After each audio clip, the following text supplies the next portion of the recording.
the fun are you? No, who the fun are you? Over the next 25 minutes, Okay. we're going to explain exactly who the fund we are. That's great. I'm here for it. But over the next 5 minutes, the audience is going to decide whether we're even worth listening to. So let's tell them why it matters. That's risky, but I'm here for it. All right, let's do it. All right. There's a myth in the nonprofit world. Tell me about it. The myth is simple. You do good work, and the money fairy stops by and just drops the money on your desk. The money fairy. I love her. Yeah. I wish it was that easy, right? Wouldn't that be great? Oh, that would be awesome. Yeah. And until you find out that the money fairy is a 400-page federal PDF with huge words in it. Words like aforementioned, written by a bureaucrat who gets paid by the semicolon. Where the sentences are 80 words long. Yes. My favorite It's the is best. run-on sentences separated by big words and semicolons. That's right. It's awesome. Yeah. Except there's one big problem. What's that? How do you get through that document? Well, that's why we're here. And that's why we created KG Strategic Consultants. So who the fund are you? Who the fund are you? Well, I'm the aforementioned Jared Krieger, the K It's already KG going to your Strategic head. Consultants. Already going to your head. Unbelievable. Well, why don't you tell the audience how it went to your head? That's true. I'm Matt Goodman. I'm the G in KG Strategic Consultants. And we are the team. I mean, we have a team, We have a team. We have a team, yeah. but we are KG. That's true. But why does that matter? What do you mean why? I mean, some people know us, They do. but a lot of people don't know us. Well, this is why we're here. We're here to tell them who we are and what we do. So let's do it. I'm ready. So Matt's going to tell you that my favorite thing in the world is to talk about myself. Yes, and whether I say it or not, you were going to do it anyway. So this is my time to shine. this is it. We're giving you Over your the time. next 25 minutes, I get to talk about me, myself, and I. Your favorite. Right? Enjoy it. But I'm going to also tell the audience why me, myself, and I can help them. I love it. I'm here for it. So should we break it down? Let's break it down. Let's do it. Let's do it. Welcome to the first episode, and a long time coming, of Go Fund Yourself. I love saying it. I really do like saying it too. Yeah, I'm here for it. And I hope that our audience over the next many weeks is Yes. ready to hear the words "Go Fund Yourself" many times. Because we love saying it. Because I really like the way it rolls off the tongue. Yeah. You know what else comes out really well? What's that? My grant applications. They do. And they fund well too. They do fund well. Which is why I say go fund yourself. That's right. I love it. Let's talk about ourselves. Okay. Right? Deal. And I'm going to give you some credit first. Okay. Because, age before beauty. Sure. So, I'm going to ask you about the G. And then afterwards, you're going to ask me about the K. And then we'll talk about the KG together. Okay. And then we'll run with it. Okay? I'm ready. I'm ready. Matt, tell me about your background. Tell me about your education, what your degree is in, how you got here, why it all matters. Absolutely. So this is going to throw everybody off, but I did not come from a grant funding background. No way. No way. Yes, I studied criminal justice in college. I got my bachelor's degree in criminal justice from York College of Pennsylvania. Heavily focused on security and law enforcement. You sure you weren't focused on baseball and extracurricular activities? Well, that was involved, but my main focus was education, of course, as it always is when you go to college. Obviously. It's only educational based. Yes, I did play college and baseball as well, so I have a background as the athlete that I claim to still be, and don't feel like it. I've watched your alumni games. It's not. It's not great. It's not great. As my idol would say, it's a no from me, dog. Yeah, it's your idol. There you go. Love it. Get it because it's American Idol. Oh, I get it. Yeah, okay. Yeah. So, I came from a law enforcement security background. I worked my way up from being an armed security guard all the way up to running a very successful private security business where I met you. And Yay. so we came from a very different realm. I found myself working and being embedded in the nonprofit world through security, which was a great avenue for me. I've always been about protecting people and been in the realm of taking care of people. And I think it's translated really well into this new step of our journey here.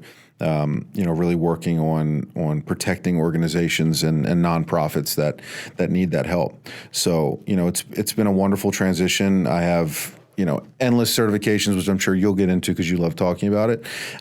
Leadership training, law enforcement training, all those. That's rude. Yeah, that's who you are, Tell the audience about yourself. I know. Break it down. Give me an example. What do you need from me? I want to know. Tell them about the time that we traveled to Kansas City.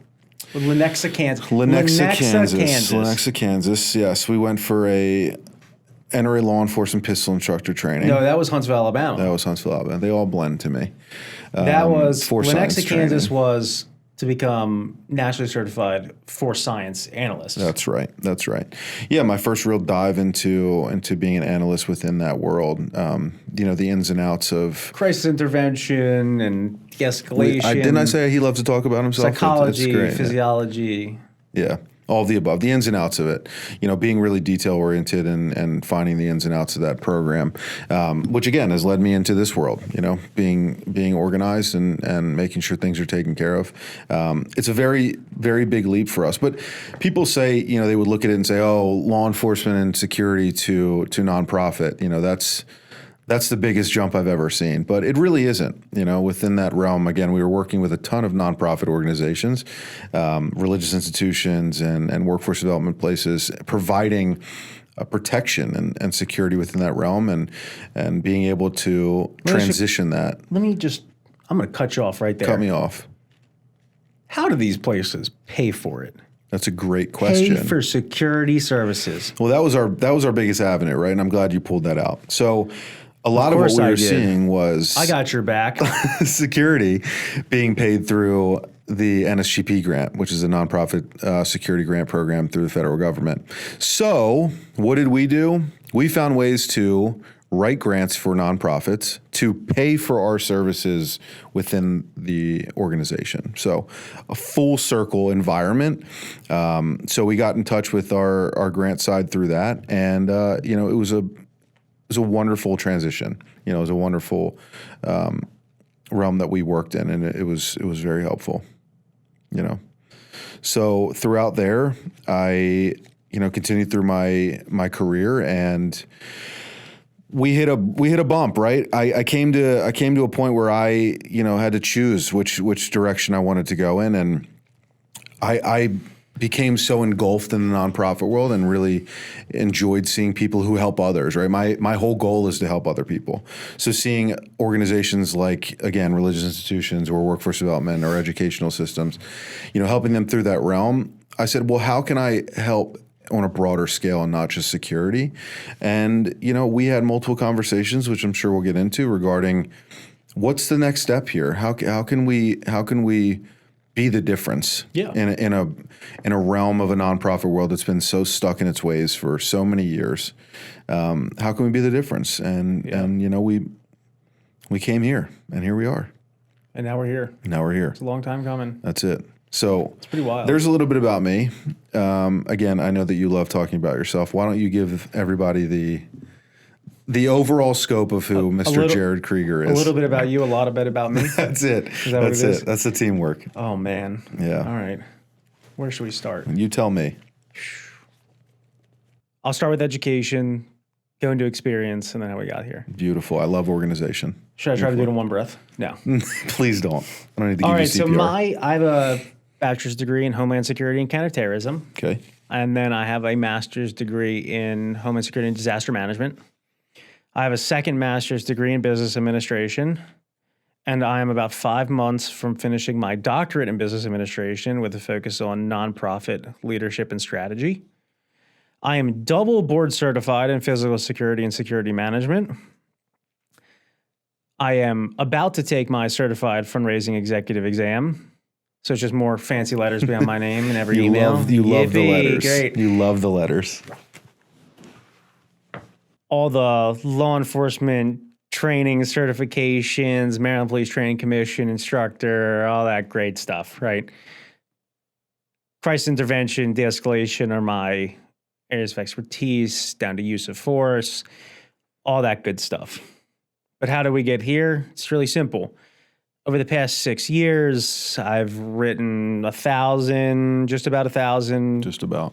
over 1,000 by a little bit, federal grant applications, right? For hundreds of millions of dollars in federal funding for a bunch of nonprofits, right? And when we decided that nonprofits as a whole really needed help and we really needed to redesign how things were headed, we just said, let's do it. Let's do it. I mean, Matt and I don't really talk anyway. Never. So- Never talk. You don't So call when me we- 14 times a day. Yeah, well, look, when we made the decision to branch out, it was difficult. Yeah, it was. Not really, because we talk all the time.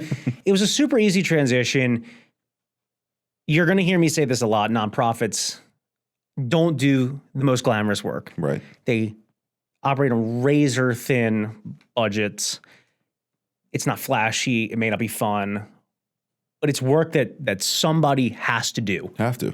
It has to happen. It's important. But how do they survive? I mean, how can they do it? Yeah.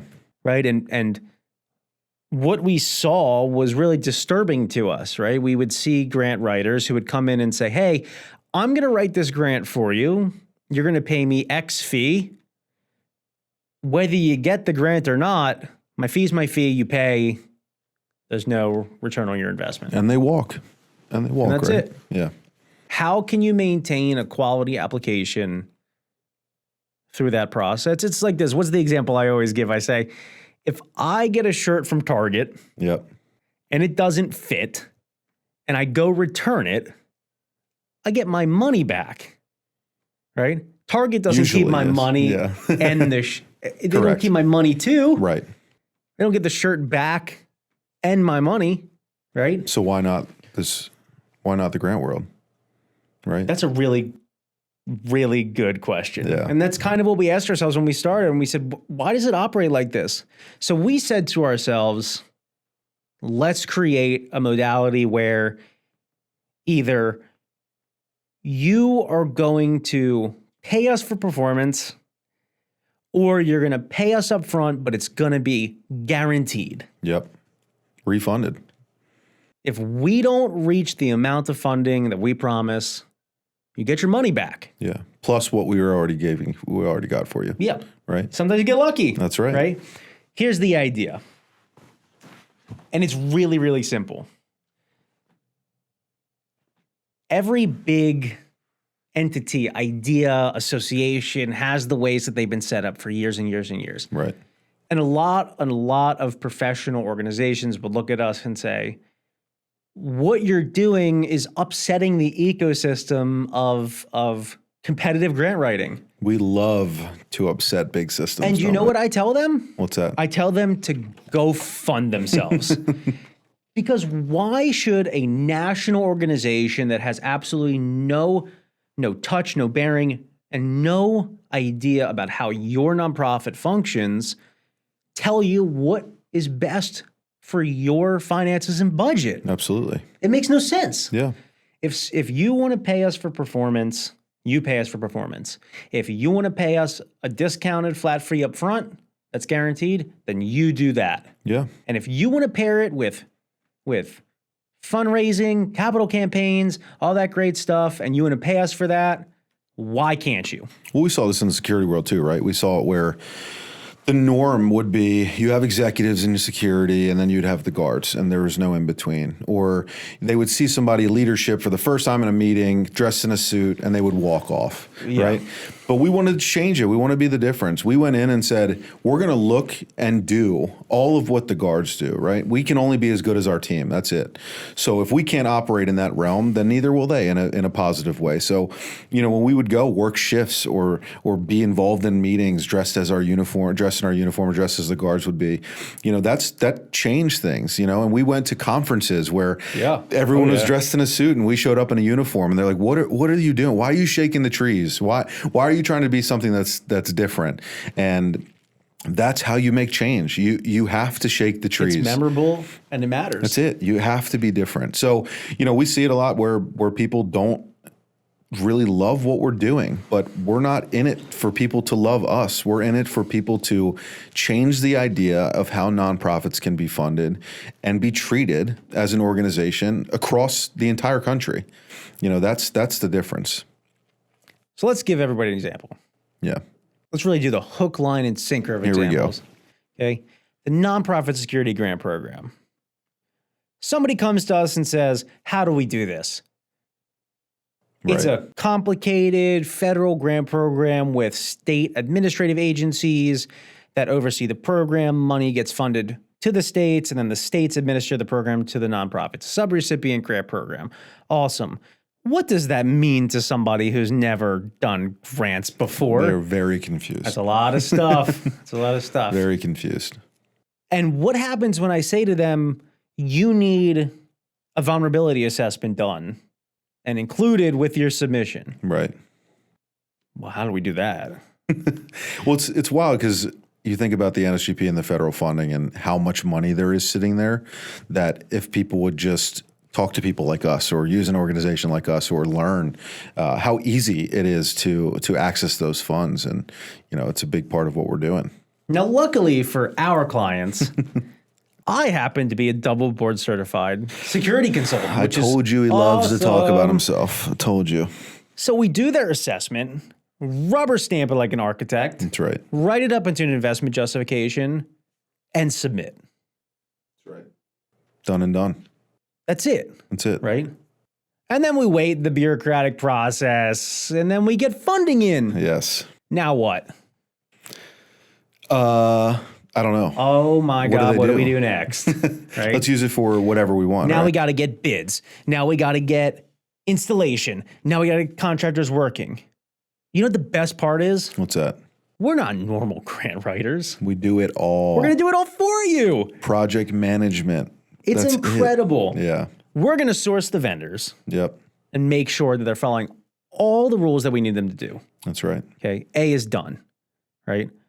We're going to make sure that all the invoicing and billing is correct, itemized to the letter. B is done. And then we're going to go ahead and submit proof of payment, proof of work completion, and all the invoices back to the state administrative agency for reimbursement. Yep. C is done. And then we're going to file your quarterly reports. Easy. Done. Off their back. And then when the performance period is over, we're going to file your closeout. And we're going to do it again. And that's it. And we're going to do it again. That's right. And again, and again, and again. Yeah. It's the buy-in, right? People do see it from us already, but people will see it from us, moving forward is the buy-in to the organization. We're going to come to your events. We're going to be around. You're going to see us. We're not just a consultant that's You're just actually going to going to be hang out. sick of me. You are. You're going to be sick of hearing from us. You're going to be sick of those. But that's what means something. Us as consultants writing on behalf of organization. We're, again, as I mentioned back to the security industry, we're only as good as the organization is, or as my guards were. We're only as good as how they operate. So if I can buy in and be an extension of an organization, I'm writing as if I am a part of it. And we see that all the time within the consultant agencies. It's they don't do that, and they, again, we're shaking the trees. We're being different. I had a prospective client who is now a client, by the way, Right. who told me this story. And he said, everybody I've talked to says, we're going to write the way we write, and that's it. We're going to convey your mission in our words, and that's how this works. Right. That's not successful. No. Nobody, well, let me back up. I said to him, nobody is ever going to be as passionate, as invested, or as knowledgeable about your mission as you are. And you are. Right. My job is not to reinvent the wheel. Yeah. It's not to recreate your entity's mission, vision, goals, objectives. My sole purpose is to utilize your words and craft them into an argument that empowers a funder to say, I want to be involved. That's it. That's the difference. That is the difference. I have no interest, you have no interest, and our team has no interest in changing anything about your organization. No. We're just wanna going hear to sit from there and make it resonate. That's right. With everybody who wants to give you money. That's it. I know you talked about our team, and we'll sit here and talk about how important everybody is to us. Our model is we study this all the time, right? We find out what ways organizations work best, who they hear from, how is the communication structure, how does this work? We found entities really resonate with hearing from us and communication often. And with that being just us two, it was tough to do that, right? So we had to find ways to create those models. So, we hired client success managers and grant writers and admin to help us through this entire process, and with that being said, walking through that process, we have hired people who embody what we do.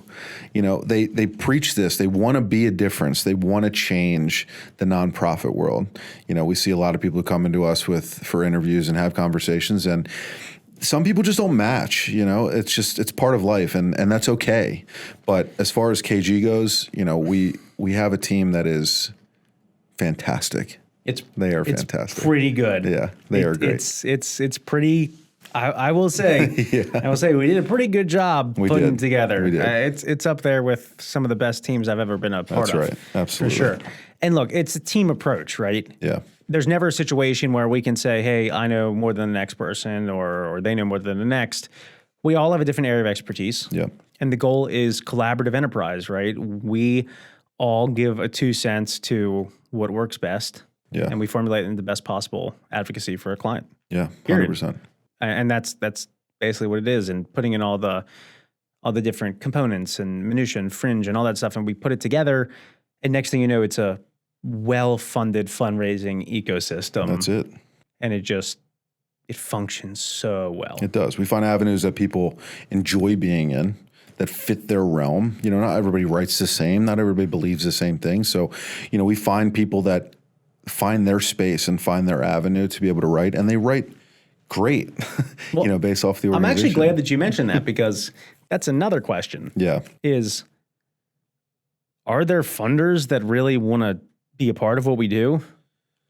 Yes. Yeah. Yeah. There Absolutely. are 100%. Yeah. There are hundreds. I can guarantee you there's a funder out there for something crazy specific that you wouldn't even think of. No, absolutely not. But that's why we're here. We're here to tell them about those opportunities and explain that to them. And I believe this podcast is going to be very, very positive for a lot of people. And I think it's going to be helpful. Yeah. Over the first 12 episodes, yeah, we're going to give you tidbits or tips, tricks. We're going to talk about how it works. We're going to give out some free unsolicited advice. We're going to help you along the way. We want your engagement. We want you to email us. We want you to call us. We want you to DM us on Facebook and LinkedIn. And we want you to let us know your questions, your comments, your concerns. We want to hear from you. We want this to be engaging, and we want to help you through whatever issues you're having. And hopefully along the way, you learn something that can help your nonprofit or your organization really succeed in funding. Absolutely. I need something to scroll on at 1 a.m. when I'm awake. So the emails, the texts, all that, the questions, and we're here to help you. We're here to help you through the way and come up with answers. And look, we're not the end all be all, as much as Jared loves to say he is, but there are things that we might not know, or things that we're working through, but we will do everything we can to work through that. And we it's an exhausting process, but we love this. We eat, sleep, and breathe nonprofits, and you don't find many people like that. And when you all send Matt those comments, questions, concerns, messages at 1 a.m. and he immediately calls me and says, "Hey, we have this question to answer. What do you think?" Blah, blah, blah, as if it can't wait. No, urgency until the next morning. For the first time ever, you can blame me. I'm going to say to him, "What's up? Go fund yourself." Go fund yourself. I'm Jared Krieger. I'm Matt Goodman. And we cannot wait to host you for our next episode of the Go Fund Yourself podcast. That's right. Go fund yourself.